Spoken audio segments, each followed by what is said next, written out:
everyone. I am Krissy Buck, and I am the Chief Community Officer for QuiC. Hey, Matt. Hello. Hey, Dan. How's it going? Good. Oh, there we go. Hi, Making. Hi, how we doing?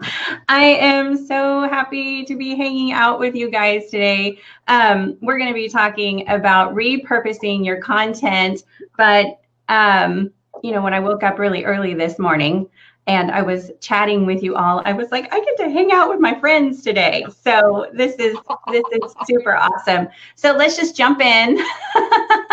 The first question I have is, why is posting content consistently important? And Dan, I'm going to shoot that over to you, and then Making and Matt, you can jump in. Yeah, so I mean, as far as I see it, content's made to create conversation with community, and the more frequently you're in conversation with people, the deeper that relationship is going to go. So imagine somebody you see once in a blue moon, you probably don't talk to them that much, and that relationship is a sign of that. It's not deep. You can't really know the ins and outs of what's going on with them. So having that consistent release of content, it just enables you to know your community better, to build deeper relationships, and that brand awareness is going to be there in a really powerful way. Yeah, and so Dan, will you go ahead and introduce yourself and tell everybody what you do? Yeah, so I'm Dan Willis. I'm the Millennial Motivator. If you are on Twitter at all, you've probably seen a video reply somewhere from me. The reality is, what I love to do with corporations is help them understand how investing in your community and building those relationships as a brand is a long-term investment for serious gain. Awesome. How do you feel about posting content consistently, Making?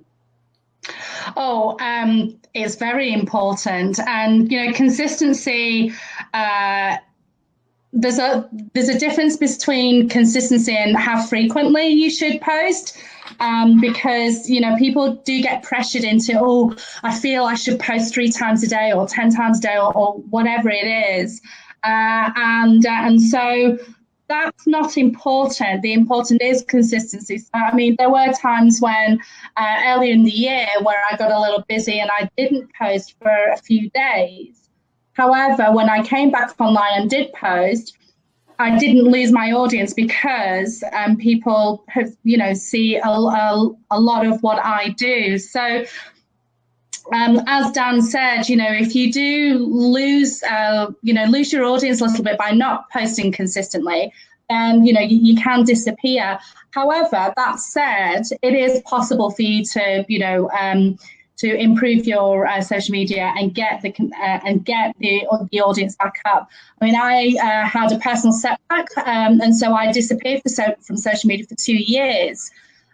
But when I came back online, I was able to rebuild my audience. I can see Matthew going, "Oh wow, 2 years!" 2 years is a long time. Yeah, so it is absolutely possible. I had to be consistent, and I was more strategic, and that enabled me to have a captured audience, and hopefully I provide value in what it is I do. So. And what is it that you do? I think you have a pretty awesome career. So my name is Making Sang. My first name is Making, and I am a FOMO creator.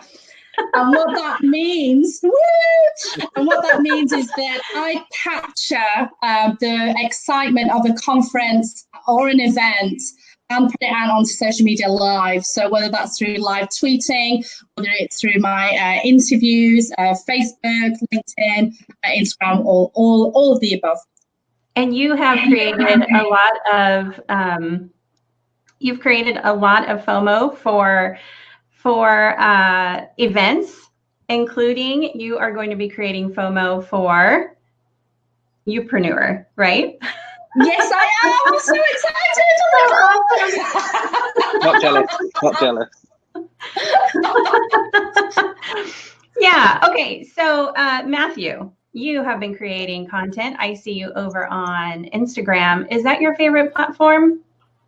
No, Facebook is my favorite platform. I did 6 months of Facebook Lives every single day a year or two ago. Probably when Making wasn't around, if she disappeared for 2 years. So you missed them all, Making. You missed them all. Oh, darn it. I'll catch the replays. So I guess that would lead me into my next question then, Matt. Quality over quantity. In a world where we have content creators like Gary Vee who are creating tons and tons of content, do you agree that I'm seeing a shift myself in more content creators are creating volume rather than quality pieces of content? What do you think about that? Well, the problem with the question is it asks, the real question there is, should you be perfect or not? I think that's the thing. I talked about this in my group just a minute ago, actually. Quality over quantity. I guess quantity doesn't really matter. Quality doesn't really matter.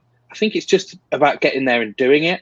And I think a lot of people, they focus on quality and think, well, I need to be perfect. My environment needs to be perfect. My lighting needs to be perfect. My sound, all that kind of good stuff. And then that just stops them dead anyway. So, if the quality or quantity is not there because you're worrying about perfection and all the confidence and stuff that comes around that, you're just not going to post at all, right? So for me, I think it depends on the platform.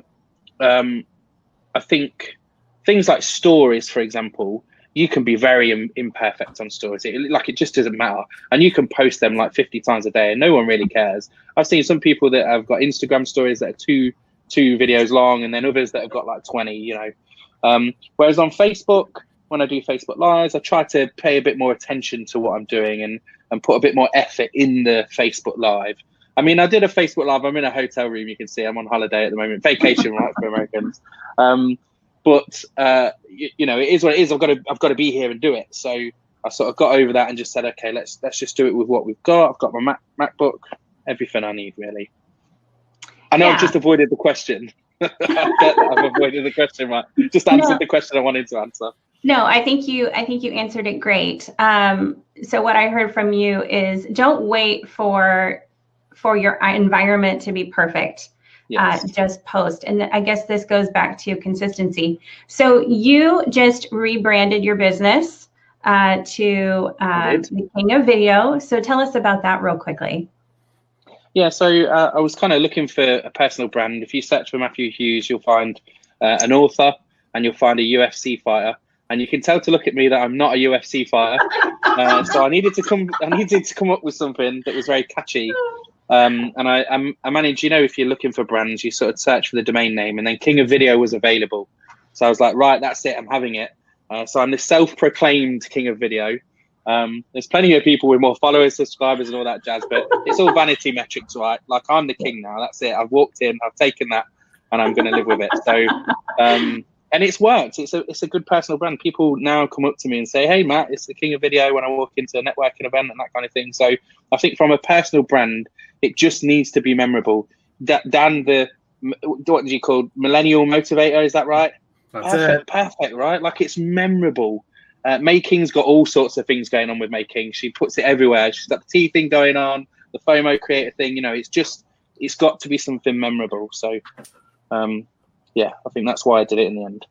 I love it. And I remember when you posted it, you were like, I was a little nervous about going ahead and jumping on this, but I did it. And I'm so glad that you did it. Thank you. Dan, what do you think about the Gary Vee volume of content that's going out?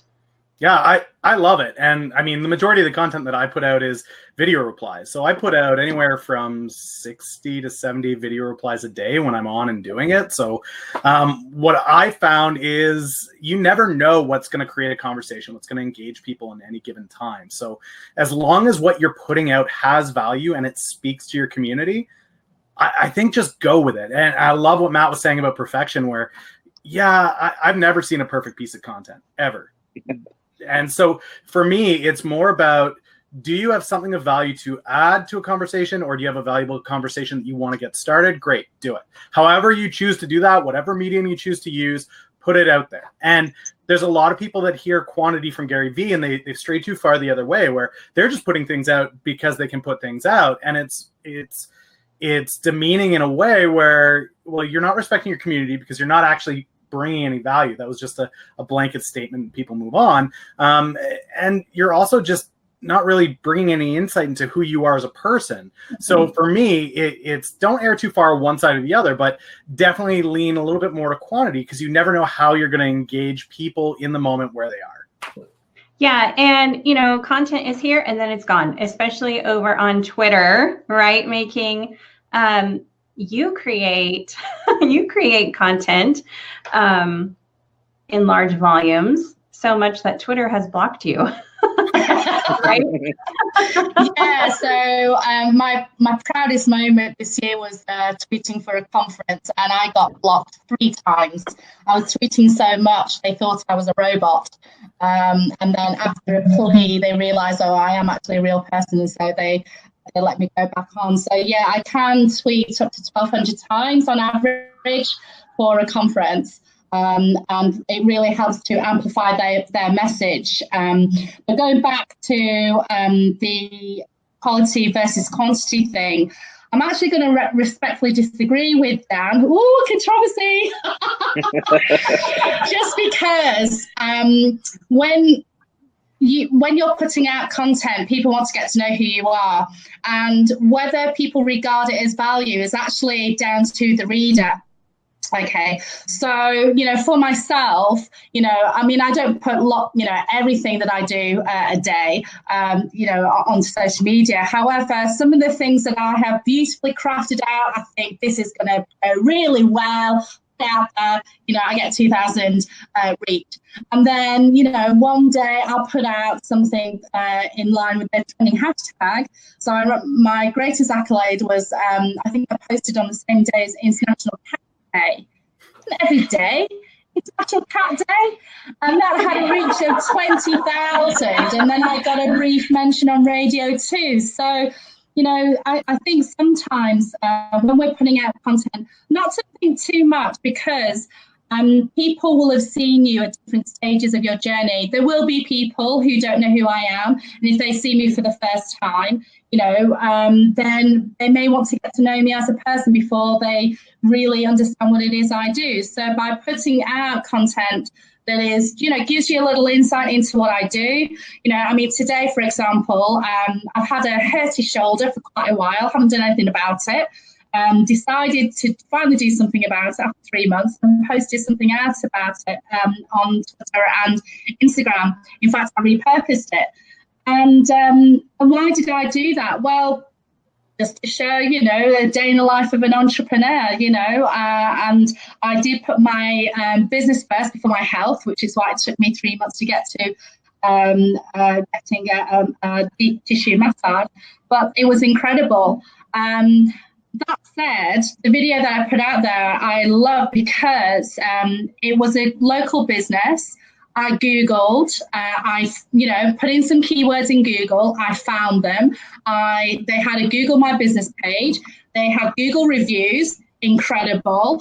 I then clicked on their Twitter logo, because, you know, I love Twitter, and their phone number was right there. So it just absolutely sang and danced to me. So I rang them, made an appointment, and it was brilliant. So I kind of incorporated that as well. So whilst we, you know, I love Gary Vee, I really do. I was one of those who thought, oh my God, I don't like him. He's a bit sweary. And then eventually I realised that actually he's got a great message to put out there. Don't put pressure on yourself to put out 100 pieces of content a day, is what he's trying to advocate. Because we've got businesses to run. But put something out there. And don't worry about it being perfect, as Matt said. Provide value, but also, you know, put some personal bits and pieces in there as well, because people want to get to know who you are as a person before they even think about buying from you. So anyway, I'll shut up now. Is that my mic? That's weird. Yeah, so I guess, you know, something that I struggle with here at Quick is I am the content creator here. You know, Jason's busy working on product. Taylor is busy working on developing relationships. Mike is doing the CEO thing.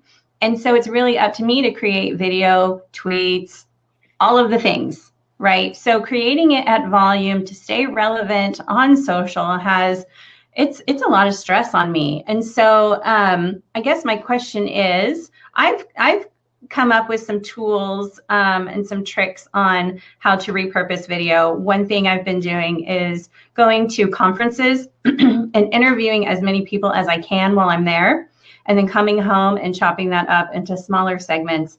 With Quick, we transcribe the video, and so I have the transcription. I pull out tweets from that.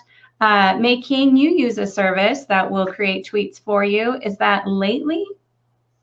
Yeah, so it enables me it uses AI to read a blog post that I may have written and generates tweets, or it can generate other social media posts for me as well. And then I can schedule that over time. So, I wrote a LinkedIn article about Twitter 2 years ago, still relevant today.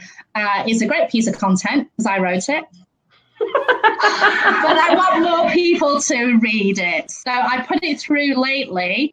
And from that 1,500 word article, it's generated about 48 tweets, I think.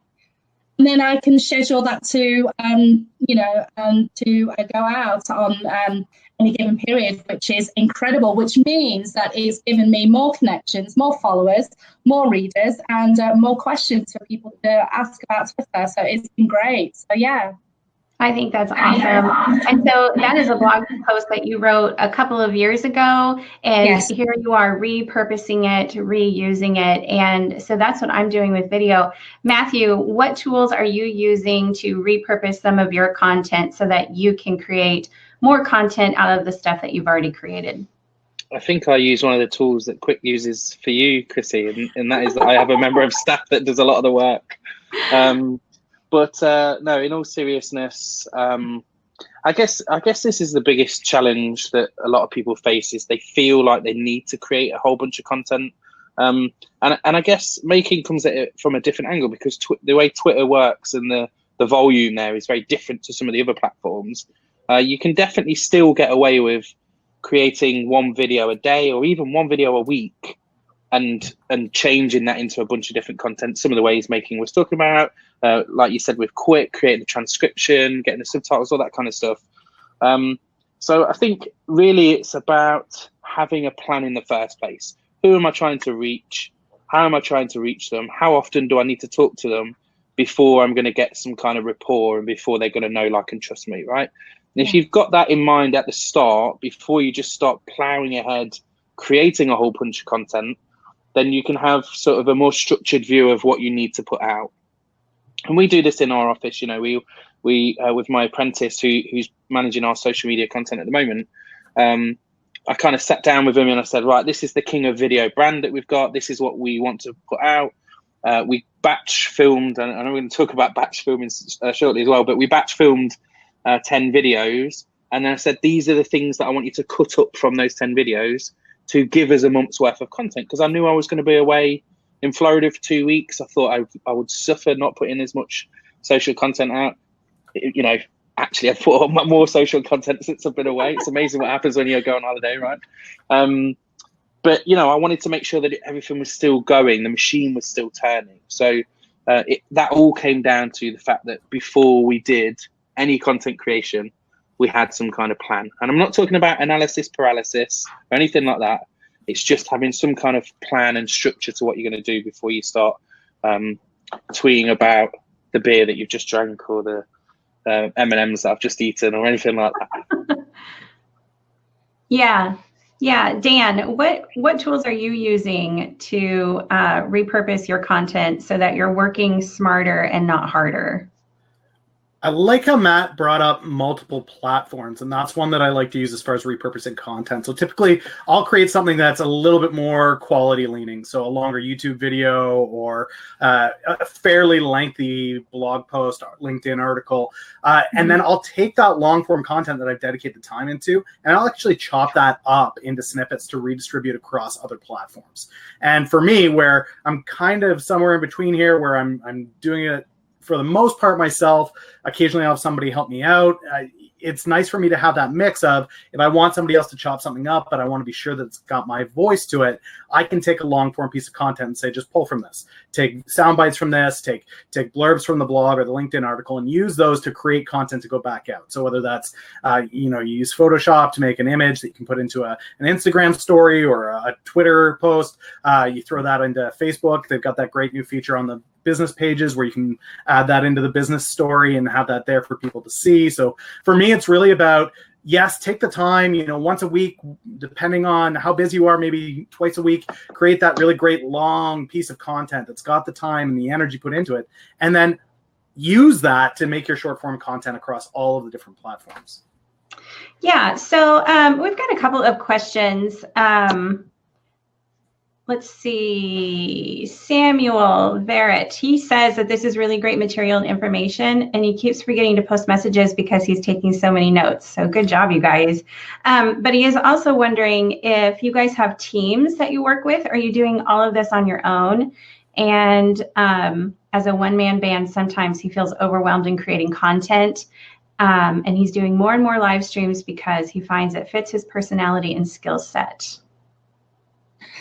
I'll take that one, Samuel. Hi there. Thank you so much for your comments. I am a one-man band, so I will have a think about what I'm going to be posting. It's easier when I'm at an event because I tend to listen to the speakers, or I might do a quick video on do an interview with somebody that I've just met and post onto Instagram or LinkedIn.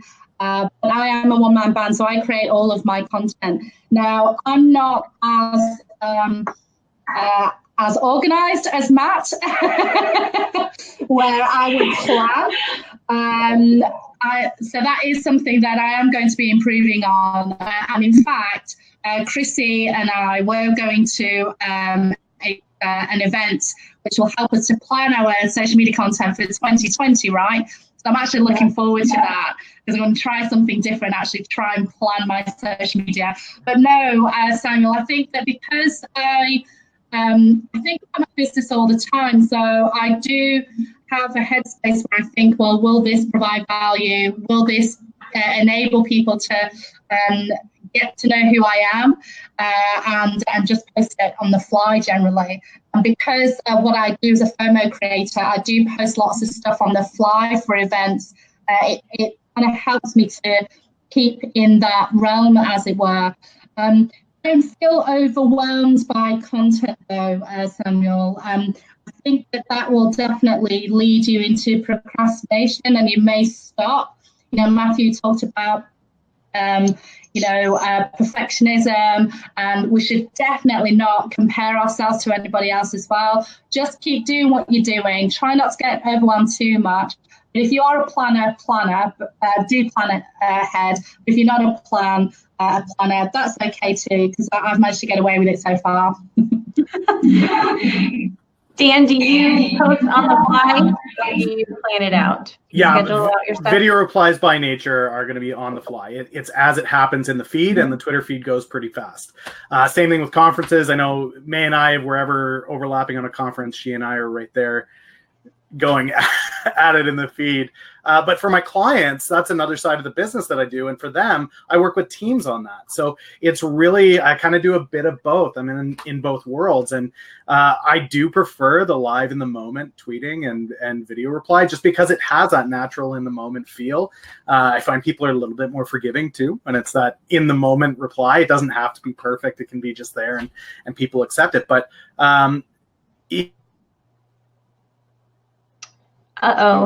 freeze. You just ask yourself, who's putting that demand on you, right? Like, who's forcing you to put that content out? Your community's not going to know if you didn't drop it, but they're going to appreciate it when you do. So just take the foot off the gas pedal for a second, have a breather, enjoy the rest stop, and then get back at it. Yeah. So one of the tools that we've started using here at Quick is AgoraPulse. Do any of you use AgoraPulse? Love AgoraPulse. Love it. I posted a video last night. It was an interview that I did at an event, and I went ahead and scheduled that out to go out every other month. And, like some people might see it twice, but Mel Robbins, she's like a life coach. She now has her own television show. She was really big on Instagram. She's written some books that are fantastic. She posted a video a few months ago. I watched it. It resonated with me. Forgot about it. Saw it again a few weeks ago. And so I'm like, if it's okay with Mel Robbins, it's okay with Krissy Buck. Yep. So I love that feature in Agorapulse that I can just create one piece of content, and now it's gonna show up again in 2 months, and then 2 months after that. And I think I can schedule it out for like 5 times or something like that. So over the next 10 months, it'll be seen 5 times. Matt, you talked about you schedule your stuff out. Do you do anything on the fly, or do you schedule everything out? I mean, Dan and May King are talking about events, right? And you know, they're both relentless at these things, right? Like, there's no better or worse way to put it. And you know, I find that in life generally, when you're at places like I'm in Florida, I'm at the Disney parks, you know, like these, it's easy to make posts when I'm at the Disney parks. You know, there's stuff going on all the time. When I'm sat at home in my living room and I've got nothing to do that day, it's very hard. They're the times where all of a sudden you've got to create content, because the rest of the time the content is being created for you. You're just documenting what's going on around you, right? So I think for me, like I said, I knew that I was away for the 2 weeks. So having that view that I would probably create less, which in hindsight was not the case, I just wanted to make sure it was there. So I think you can do the same in life. If you know that you're going to events, well, there's things that lead up to events. I went to Vid Summit that's on this week in LA. I went last year. I met a whole bunch of cool people there.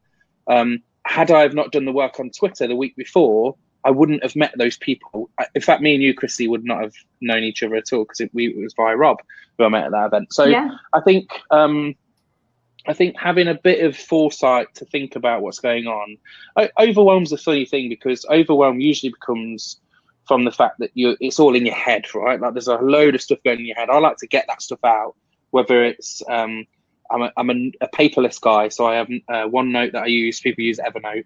I try to get it all out onto some kind of list and then just reprioritize, right? For creating content, I'll do things like, who am I serving? How am I serving them? Why am I serving them? You know, what am I serving them? And I make lists for those things. You've got things like Answer the Public, answerthepublic.com, which gives you those questions and answers. By using the who, what, why, when questions, you can come up with a whole bunch of content and then go film it all as a batch thing if you want to do later on. Yeah.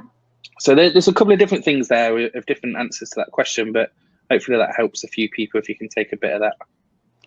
Yeah, so whether you are scheduling it or you're doing it on the fly, you can repurpose that content. Yeah, Dan, I met you on Twitter. It was a video response, and I was in a restaurant, and I was like, hey, I can't hear you. You should use our captions.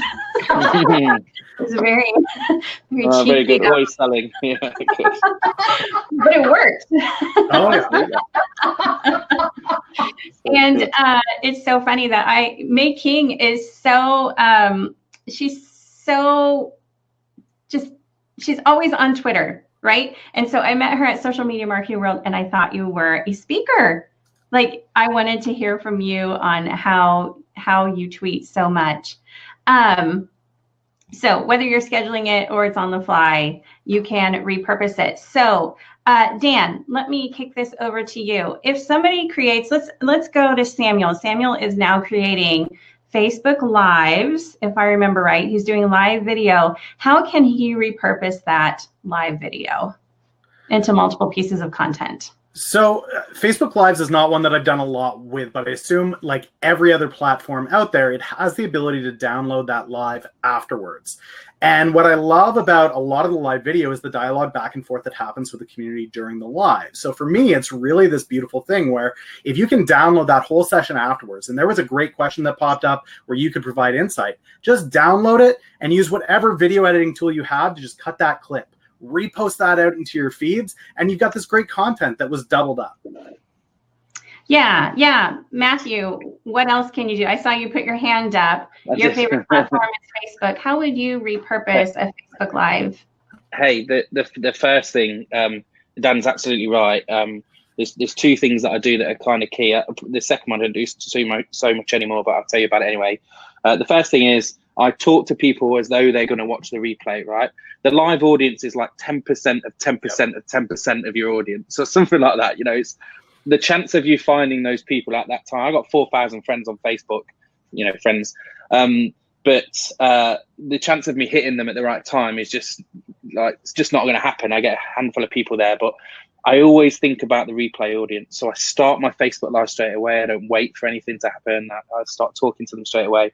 I ask them to do #replay. I say that every time, right? Because then it just gets them talking to me. Like Dan says, that there's still that engagement that can go on way after. And then the other thing is, you know, you've talked about quick captioning stuff.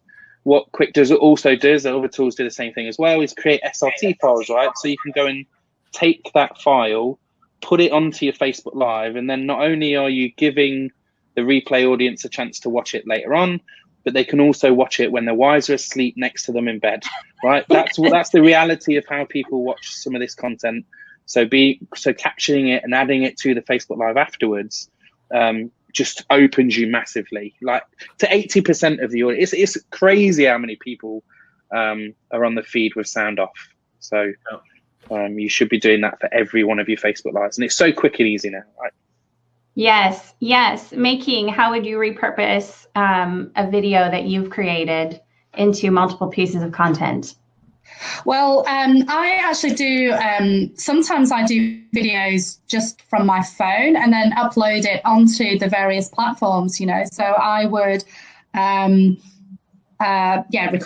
record a video, caption it, put it out onto Twitter, and then put it out onto Instagram as a post, and then create a link to Instagram stories and also put it onto LinkedIn as well. So I've done that many times where I have created a video, put it in LinkedIn, written the long form, you know, a summary of what the video is all about, literally copy and paste that text, pop it into LinkedIn and upload the video, and then, you know, do the same with Twitter. It would generate maybe 7 or 8 tweets, something like that. So I do that often because I think 2-3 years ago we were told by the social media rock stars, you know, Facebook's for the cat videos, Instagram is for your Vogue type photograph, that kind of thing. Twitter's for the latest news. And I think what seems to be changing in the last sort of year or so is that people are actually putting in the same or very similar content across all platforms. And I think it makes sense because we do have our favorites and we do tend to stay in our favorite platforms. So if you are not putting, if you're putting out one piece of content just onto one platform, you're missing out on the other people who may be following you on other platforms. So definitely repurpose it that way. Yes, I agree. And, my favorite platform has pivoted. Let's see, I would say a year ago it was Facebook. 6 months ago it was Instagram. Today it's a mix between Twitter and LinkedIn. And it really is just it's just wherever I connect best with the community at the moment. And right now, I mean, just this morning when I was up with the puppy at 4 a.m., I'm talking to Tim Lewis. He's sending me cat gifts. So, it's just wherever I'm connecting with the audience the best. And so you're absolutely right. You have to be willing to pivot as well. And you have to be willing to be on multiple platforms. I know that Andrew and Pete have the 90-10 rule, which I respect, especially when I feel overwhelmed by creating all of this content. But you can create one piece of content and you can spread it out over those platforms. You don't have to create, a separate blog post from a video, from, a number of tweets and Instagram, IGTV, whatever. You can use one video and create it multiple times. So one of the things that I do with our live videos, or even the videos that I create at events, is I will shoot them and then edit them, caption them. I pull the full transcription and I put it into a blog post. I embed the video from YouTube into that blog post. So blog post, check. And then I have my YouTube video, check. I change the format. I put it on Instagram TV, IGTV. And then I upload it also to the individual platforms, pull tweets from that transcription. I mean, and I've spent, 30 minutes interviewing one person, and I've created multiple pieces of content. So it doesn't have to be overwhelming because you can reuse that over and over again. Also, I was going to mention that BeLive, if the people in the comments, and our viewers, if you are not using BeLive to do your live stream, Facebook will only let you download your Facebook Live video at like 720p, I think. But if you are streaming it through BeLive, you can go into your broadcast after your broadcast is ended, and you can download it in high definition. So I really love that you get a really nice video after. Let's see. We have Krissy, go ahead. Can I just, I've just spotted one of the comments there. I know we're not talking about Facebook ads really, but Michelle Rudden there said you can create a custom audience of people that have watched your videos. Like, you know, I was talking about planning and being strategic about what you're doing. Like that's the perfect example of that, right? I created a series of video. It's called 21 Ways to Make Better Video with Your Mobile Phone, something like that. I love those. Forget what my own thing's called. But they're on my Facebook page, right? And the reason I did that, I put them out there. People are like, oh, why are you giving all this free good content away? And I'm like, because I can create an audience out of it. Like once they've watched the videos, now I can create an audience that have watched 2 or 3 of my videos, and now I know they're more invested in me, right? So that's the strategic nature to some of this stuff. I know this is not the platform to talk about that stuff, but I just wanted to sort of highlight that because Michelle's got a really, really great point. It's something people need to think about is we're not doing all of this stuff just for fun. I'm certainly not. I do have a lot of fun doing it, don't get me wrong, but I have a business, you know what I mean? Yeah. I have a business, we make video for a living. I want to make more money, you know, so, and there's nothing wrong with that. Yeah. Yes. Mari Smith was on the Agora Pulse show, which Lisa, that's who we use here at Quick to schedule out our social media posts is Agora Pulse. I cannot recommend them enough. But Mari Smith was on their live show a couple of weeks ago, and she talked about what you're saying, Matthew. She does live video. No, this was in the Social Media Examiner Facebook Ads Summit that they did. She creates live video, lets it sit for about 5 days, gets all the organic reach she can, and then she runs an ad. She runs it as an ad. So that's another way that you are repurposing that Facebook Live. Yeah. Does anybody else have any comments about repurposing your content for ads? I don't, but Lisa McKenzie wrote a message. She said, I use Missing Letter to create scheduled content, but would like to check out others, as you've mentioned. Didn't catch names, maybe the accents. Apologize for my British accent, Lisa. Krissy talked about Agora Pulse, which is great for scheduling. And what I use is if I've got a blog post, which I think has got great content in it, I will push it through a platform called Lately. And they are on all the socials as Try Lately. And then that will generate tweets for me or additional Facebook posts or LinkedIn posts. And I will schedule it from there. Schedule it. Schedule.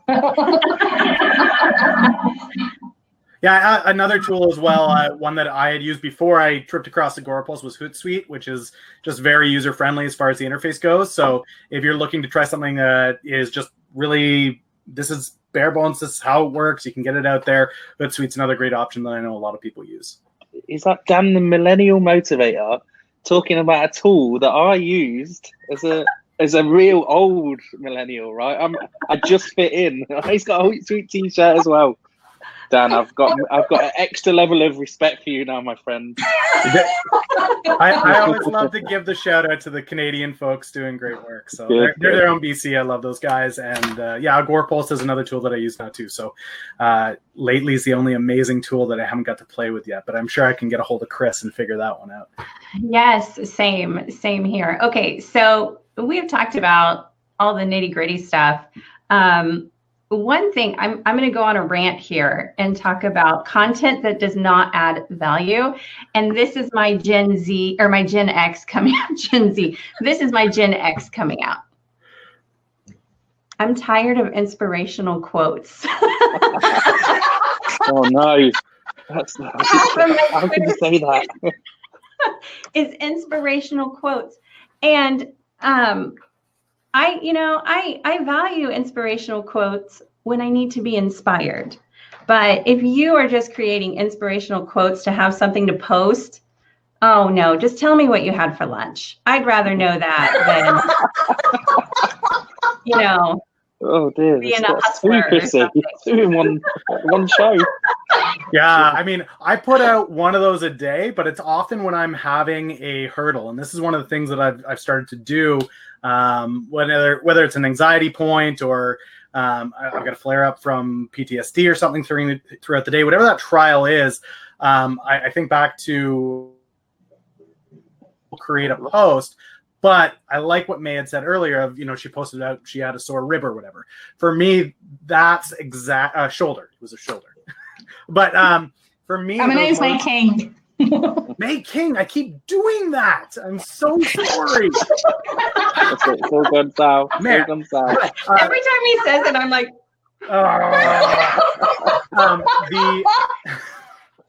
the motivational content that I put out there always, it's got that same feel that all the other ones do, where it's that image that's been created but I always like to give it that added copy as well to give people insights as to why the heck this is even going out there. So yes, the picture has the quote on it, but here's some insight into why that's relevant at all to me. And those ones, when I made that switch of just putting the post up there to adding that context to it, that actually seems to take something that's might as well be a cat meme and actually does give it that depth and value where people go, I can relate to that. The inspirational quote could just be another one in the feed, but that context of, oh, I've been there. I've been in that place. I recognize that trial, that struggle, or I recognize that success, that achievement, and that resonates with me. So I'm there with you. Just throwing up another Gandhi quote into the feed isn't necessarily going to be the great way to go. But when you provide your insights and your context around why that's of importance, I think that's a simple tool for everybody out there like myself who loves to post those motivational quotes.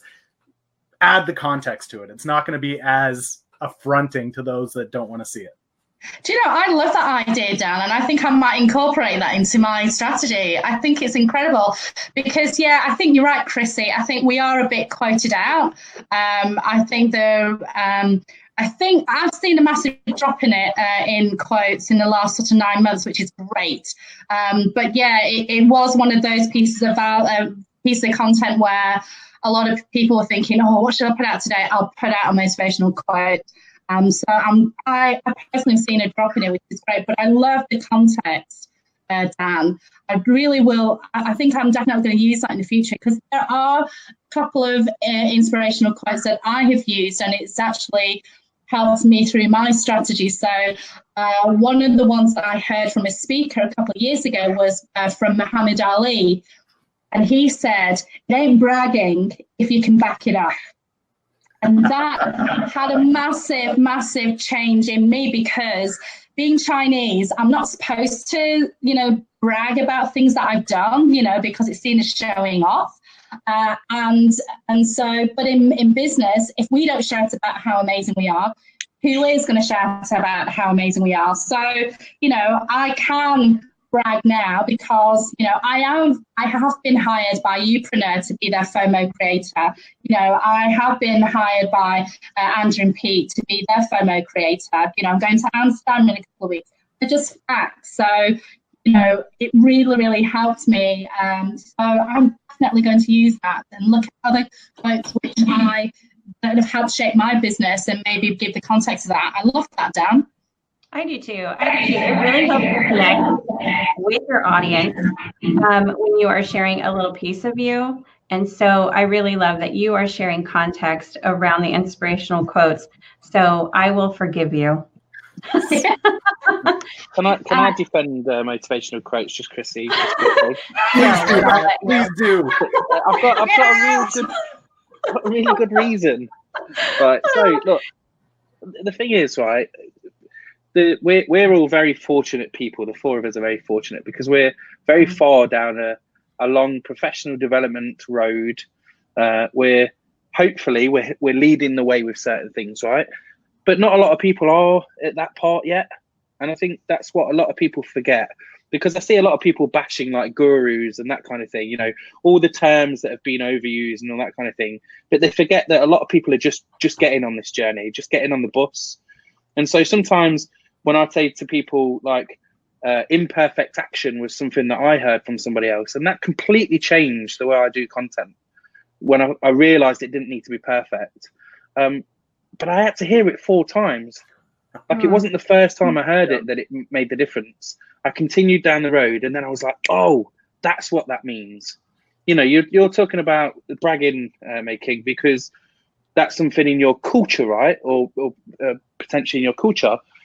And it's a British thing as well, by the way. It's not just a Chinese thing. But, you know, the bragging thing for me, like it's celebrating achievements. Like I love celebrating achievements, not just my own, but other people's. I'm delighted that you're the FOMO creator for Youpreneur, even though you've told me 10 times.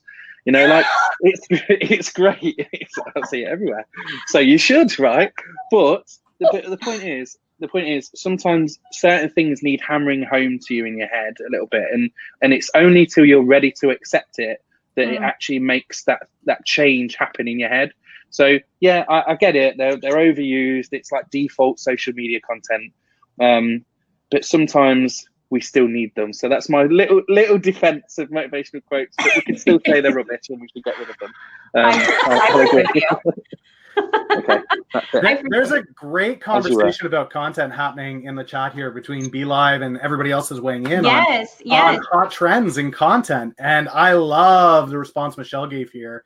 A lot of times you hear this conversation with content right now about long form content, short form content. We've all heard that back and forth, but the amount of micro or nano, however else you want to tag it, that really small 15, 30-second form content that seems to be popping up absolutely everywhere. And yeah, stories is somewhere where you expect to see it, but now you're seeing it more and more. Even the YouTube, I don't know how many people use YouTube on mobile, but the amount of community posts that are flying into YouTube now, this nano micro content is really happening at a large scale across all the platforms. For me, I am loving how it's getting a lot easier to create content if all you're creating is 15 and 30 seconds at a time. So I definitely see that popping up, not just in Facebook or Twitter, which tends to be a shorter form content anyway, but across all the channels, even something like YouTube that's traditionally 10 minutes plus. Now we're seeing much shorter forms of content popping up into those feeds. So yeah, I love that that's where content is heading. What about TikTok, Dan? I love TikTok. Yeah. For those of you that don't know, I've got a whole whack of kids, and they're all in that generation. So all 8 of those kids are going to be playing around on TikTok at some point. So I had to dive in and figure out what it was. 8, that's right. 8 kids. But what I love about TikTok is that it's been so widely accepted by so many internationally. So when I hop into a TikTok feed as even a relatively new user, I'm seeing all this great stuff from all over the world. And you get that feeling right away because there's so many different styles to it. You can kind of see geographically where people are from based off of the way that content is shot or the way that it's produced or the message that they're trying to get across. And I genuinely love that, where some of the networks I have that are more established, like LinkedIn, I know the kind of stuff I'm going to see. It all has a very similar feel and tone to it. TikTok right now, sky's the limit. Anybody can do anything they want on there. So it's kind of the wild west of content at the moment. Mm-hmm. And I really love what I'm seeing out of it. King, are you going to be using TikTok? So I have to admit, I installed it because I can't remember who was waxing lyrical about it. Might have been Gary V. And I installed it and I looked at it for 5 minutes and I thought, what is it? What is it? So I think I may kind of, I don't want to get pulled into lots of different platforms. I'll maybe, when I found time to incorporate it, maybe, but not for right now. I don't think my target audience is in TikTok right now. But I did want to draw upon some of the comments that were made. I just wanted to say hi to Sebastian. I I apologize if I pronounced your name incorrectly, but you've raised some great points. You talked about, with regards to content, share your journey, not I am higher than you attitude. When you share your journey, it works better than any quote. And I fully agree with you. And you've also mentioned about celebrate small victories with your audience, be humble about it, respond to their comments, they will appreciate you and relate to you. And again, you're absolutely right. So even though Matt was saying earlier that I've been bragging about Youpreneur about 10 times all over the shop, I am so humbled. I never believed on this planet that I would actually, be making content for them live at their conference. So of course, I was going to sing and dance about it. And so many people wrote comments of congratulations, and it was just an incredible feeling. So I do make a point of responding to all the comments that I do receive in my feed, because I think it's important, because people might read those comments, they don't know who I am, they want to get a sense of who it is I am. So I think you're absolutely right. And celebrating small victories is definitely important. Early in the summer, I actually had a quiet summer. It was busier than last year, but it was quiet. And I got rejection after rejection after rejection. I had 5 rejections in a row. And I was feeling sorry for myself. I was doubting myself. Oh my goodness, should I be doing this FOMO creating thing? Maybe I'm not good enough. And then, of course, as seeking help from my business mentor and talking to my dear friends. So Krissy, you talked about Tim Lewis before. He's an incredible friend of mine. He put that into perspective for me, and I actually created that as content. So, Samuel, you were talking about, what kind of content you could put out there. I actually put that out there as a insight into the life of an entrepreneur. It's not all victories. It's not all, woohoos all the time. There are boohoos as well. And put the post out to say that I had the 5 rejections.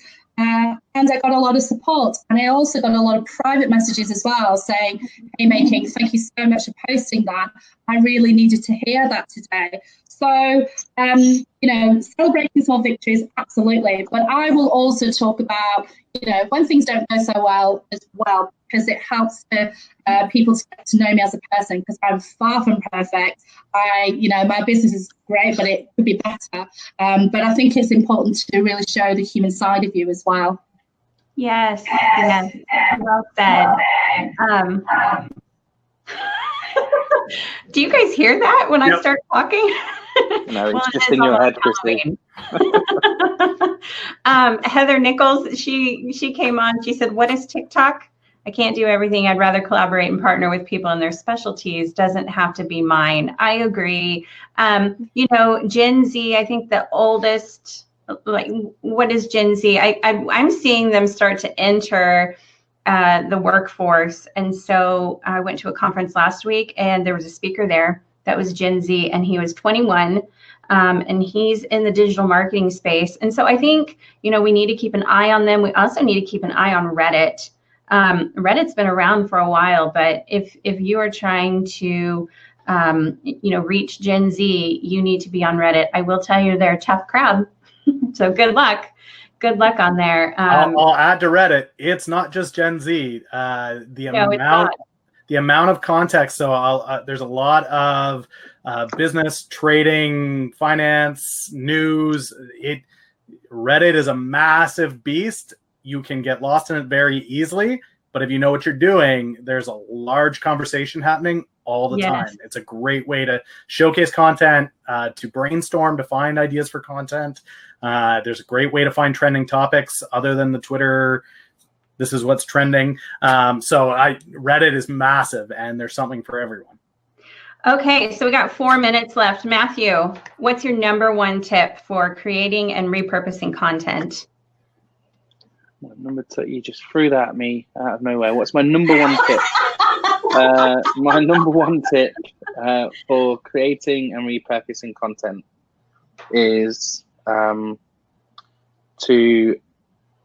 firstly be ultimately imperfect. Making talked about sharing the highs and the lows. One of my best pieces of content was when I had real cash flow problems. I had the most engagement. I got paid as well by one of my clients immediately after doing the Facebook Live, which was nice. Amazing. Yeah, that's a true story. It did happen. It wasn't them that was late paying me, it was someone else.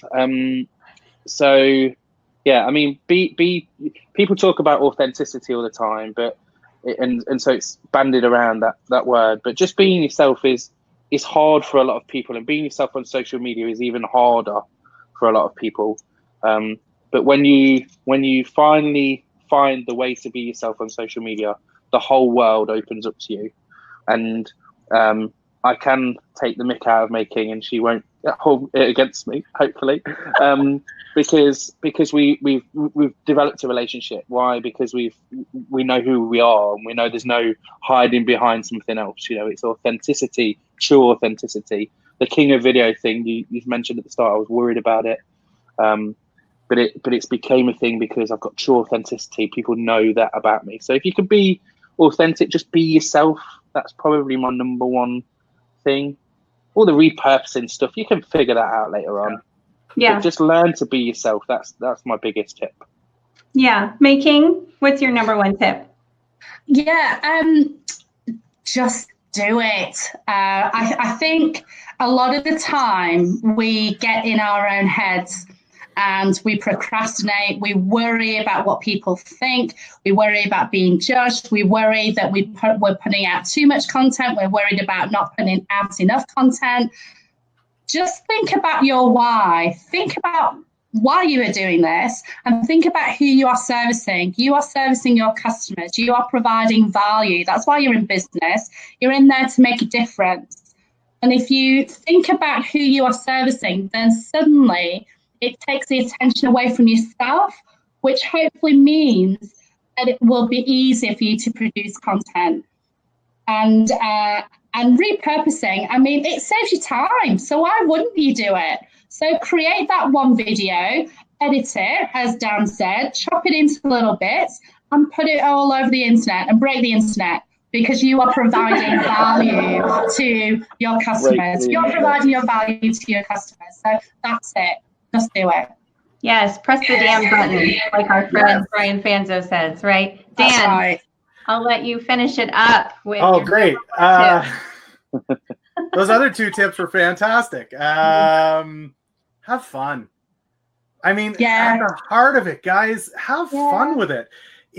I can tell right away if somebody has been commissioned or dragged in front of a camera or forced to write an article.